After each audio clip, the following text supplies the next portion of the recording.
Social life भी disturb हो सकती है, आपकी पढ़ाई भी डिस्टर्ब हो सकती है। आप काम कर रहे हैं लैपटॉप पे और सारा भर गया पसीने से, या रात को सो रहे हो, या उसी की वजह से फिर बैड ऑर्डर और ये सारे इश्यूज भी होने लगते हैं। सोशली भी एम्बैरेसिंग हो जाता है।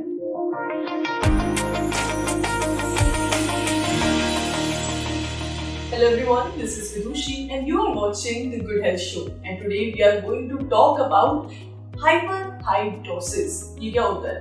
मैं बताती हूँ, एक्सेसिव स्वेटिंग। और उसी के बारे में हम बात करेंगे। आज हमारे साथ हैं doctor Suruchi. So ma'am again a warm welcome. कैसे हैं आप? मैं भी बहुत अच्छी हूँ मैम। ये एक जो टर्म है हाइपरहाइड्रोसिस, इसको तो पहले तो याद करने में मुझे बहुत टाइम लग गया, लेकिन हाँ, ये एक ऐसी प्रॉब्लम है जो काफी लोगों को होती है। अब गर्मियों में स्वेटिंग तो सबको ही होती है, लेकिन एक क्वेश्चन आता है कि हमें कैसे पता चलेगा कि ये जो स्वेटिंग है ये नॉर्मल है या फिर ये हमें कोई प्रॉब्लम तो नहीं हो गई है। हाइपर मतलब ज्यादा, हाइड्रोसिस मतलब एक्सेसिव वाटर लॉस हो रहा है स्वेट ग्लैंड से। वो कहाँ से होगा? कई लोगों को अंडर आर्म से ज्यादा होता है, कई लोगों को हाथों पैरों पे ज्यादा होता है। ऐसे भी पेशेंट्स आते हैं कि बच्चा क्लास 9 में 10 में वो बोल रहा है मैम पूरी कॉपी मेरी भर जाती है, मैं कुछ लिख नहीं पाता, पूरा पसीने से भर जाता है। या कई लोग घर बैठे हुए भी उनको बहुत पसीने, पूरा सर भर गया, फोरहेड पे पसीने आ रहे हैं। तो excessive sweating which affects the quality of life of the patient is hyperhidrosis। ठीक है, और मल्टीपल रीजंस की वजह से होता है। जेनेटिक है, हार्मोनल इम्बैलेंस है, डाइटरी डेफिशिएंसीज है, स्ट्रेस है, थायराइड है। तो ये सारे रीजंस होते हैं which can cause hyperhidrosis। Okay, और ma'am is it very serious problem और क्या ये ठीक हो जाती है? देखो, क्वालिटी ऑफ लाइफ बहुत ज्यादा अफेक्ट होती है ना, क्योंकि आपकी मतलब सोशल लाइफ भी डिस्टर्ब हो सकती है, आपकी पढ़ाई भी डिस्टर्ब हो सकती है।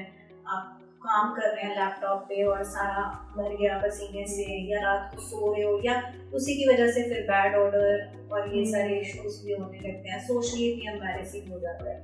ओके, एंड लेकिन ये ठीक हो सकता है अगर हम अगर आप बिल्कुल इसमें कुछ डाइट चेंजेस चाहिए, कुछ लाइफस्टाइल चेंजेस चाहिए, कुछ मेडिकेशंस का भी रोल है, तो definitely it can be improved.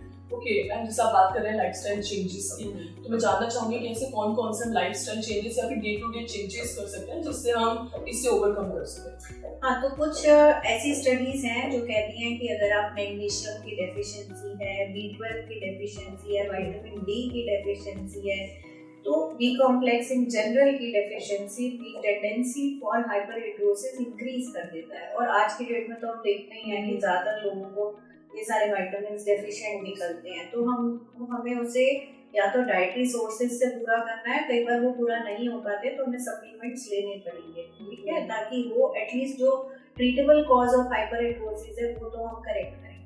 हमें थायराइड मॉनिटर कर लेना चाहिए। लाइफस्टाइल को हर बार हम कहते हैं कि एक्टिव रखना है, फिट रखना है, डी स्ट्रेस करना है, कुछ योगा वगैरह, मेडिटेशंस, है ना, वही talking to friends, family members, ताकि you feel relaxed and destressed. तो ये सारी चीजें भी एसेंशियल है। ये नॉर्मल डे टू डे पानी खूब पीना है, हाइड्रेशन, जो वाटर लॉस हो रहा है वो कवर अप करना है, और फ्रूट्स एंड वेजिटेबल्स ज्यादा कंज्यूम करने हैं, स्पेशली जो वाटर रिच फ्रूट्स हैं जैसे वाटरमेलन है या इवन कोकोनट वाटर है, ये ज्यादा कंज्यूम करना है। ओके, तो अगर ऐसी कोई प्रॉब्लम हो रही है तो पानी का कंजम्पशन इस वेरी इम्पोर्टेंट है, और साथ ही सप्लीमेंट्स भी लेने पड़ेंगे। हाँ जी, और ये तो बेसिक केयर है, इतना तो करना ही है। एंड मैम ये जो प्रॉब्लम है ये जैसे आपने बताया कि अलग अलग बॉडी पार्ट्स होती है, तो अलग अलग बॉडी पार्ट्स से अलग अलग कुछ मतलब है इस चीज की कमी? हाँ, जैसे एक्सिलरी हाइपरहाइड्रोसिस अंडर आर्म्स में होगा, फिर पामो प्लांटर, पाम प्लांटर मतलब फीट, तो हैंड्स एंड फीट में एक्सेसिव स्वेटिंग। फिर कईयों को जनरलाइज्ड हाइपरहाइड्रोसिस पूरी बॉडी पे हो रहा है, कईयों को सर पे हो रहा है, कईयों को नाइट स्वेट्स आते हैं, वो भी हार्मोन्स और डेफिशिएंसीज के साथ रिलेटेड हो सकता है। तो अलग अलग बॉडी पार्ट भी अफेक्ट हो सकते हैं और जनरलाइज्ड एक्सेसिव स्वेटिंग भी हो सकती है। इसका मतलब कहीं ना कहीं आपका नर्वस सिस्टम का कुछ पार्ट ओवर रिएक्ट कर रहा है टू सर्टेन स्टिमुलाई, या आप कुछ सोच रहे हो, सोचते सोचते आप भर गए पूरे पसीने से, इसका मतलब आपका नर्वस सिस्टम उसको अडेप्ट नहीं कर पा रहा, वो थिंकिंग प्रोसेस आपके ग्लैंड्स की एक्टिविटी को बढ़ा रहा है। ओके। एंड मैम जैसे बाजार में काफी स्प्रेज आने लगे हैं तो मतलब इसको स्वेटिंग को रोकने के लिए और स्मेल को रोकने के लिए, तो ये क्या एक्चुअल में वर्क करते हैं? हाँ, अर्ली स्टेज या माइल्ड केसेस में they are helpful. Aluminium chloride hexahydrate करके एक सॉल्ट होता है विच इज कंसिडर्ड हेल्पफुल, जिसमें 10 से 15% परसेंटेज में अंडर आर्म्स के लिए और हैंड्स एंड फीट के लिए 30% तक का सॉल्यूशन यूज करना होता है। It's comes in a roll on form, in a spray form और मल्टीपल तरह से आता है, जैसे नो स्वेट स्प्रे है, ऑल ड्राई स्प्रे है, ये सम ऑफ द ब्रांड्स हैं, बट ये लॉन्ग टर्म यूजेज में हेल्प करते हैं। ओके। तो अगर मेनली अगर एक्सेसिव स्वेटिंग से बचना है तो अपनी लाइफ में फ्रूट्स, वेजिटेबल्स, वाटर, और अगर आप ये भी अच्छे से नहीं कर पा रहे हैं तो सप्लीमेंट्स, बिकॉज कभी कभी सप्लीमेंट्स भी बहुत ज्यादा इफेक्टिव होते हैं। हाँ जी, अगर आपको जैसे डेफिशिएंसी ऑफ डी है, B12 है, तो बड़ा कॉमन हो गया है ना, तो ये तो कवर अप कर ही सकते हैं। Vitamin E, evening primrose oil, ये भी कई बार हेल्प करते हैं इन सब चीजों में।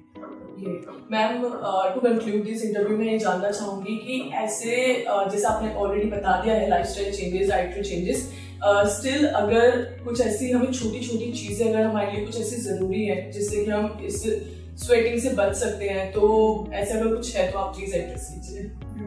वही हाइड्रेशन लेवल्स, डाइट पे ध्यान, antioxidants, vitamin C, zinc, B12, folic acid, D, ये सारा का समय से समय आप डाइट में भी ध्यान रखेंगे। Fruits, vegetables, nuts, proteins, water rich fruits, ये ज़्यादा कंज्यूम करने की कोशिश करें। कॉटन कपड़े पहने, वो ज़्यादा अच्छा रहेगा। एंटीपर्स्पिरेंट्स यूज़ कर सकते हैं, जनरली सेफ होते हैं। अगर किसी को एल्यूमिनियम क्लोराइड हेक्साहाइड्रेट सॉल्ट से एलर्जी है तो दूसरे एल्यूमिनियम सॉल्ट्स भी आते हैं आजकल, बट हाँ, जो कुछ कमर्शियली अवेलेबल प्रोडक्ट्स हैं जिनमें ऑलरेडी एंटीपर्स्पिरेंट अलाउ होता है, वो मेडिकेटेड नहीं होते, उनमें पर परसेंटेज कम होती है। तो अगर डॉक्टर बेस्ड प्रिस्क्रिप्शन लिखवा के हम हायर परसेंटेज वाले एंटीपर्स्पिरेंट्स यूज कर सकते हैं। रेयर केसेस में, यानी अगर आपको उससे भी आराम नहीं आ रहा तो फिर हम बोटॉक्स के इंजेक्शंस देते हैं in the arms and sole severe cases में, और लोगों को उससे बहुत रिलीफ आता है। मतलब it is not a first line treatment, but जिसको और किसी से आराम नहीं आ रहा है, they can be helped with this. तो अगर स्टार्टिंग में अगर आपने फील करना स्टार्ट कर दिया है कि एक्सेसिव स्वेटिंग हो रही है, तो अच्छा है कि आप स्टार्टिंग में इसका ध्यान रख लें। मतलब लाइफस्टाइल और डाइटरी चेंजेस तो हर बीमारी के लिए मस्ट है, पहले वो तो करने ही करने हैं। उसके अलावा अगर उससे आपकी प्रॉब्लम सॉल्व नहीं हो रही है तो मेडिकल मैनेजमेंट, और फिर भी नहीं हो रही है तो procedural management. Exactly. And thank you so much, ma'am, again for your time. It was a great interview. Thank you, Aishri.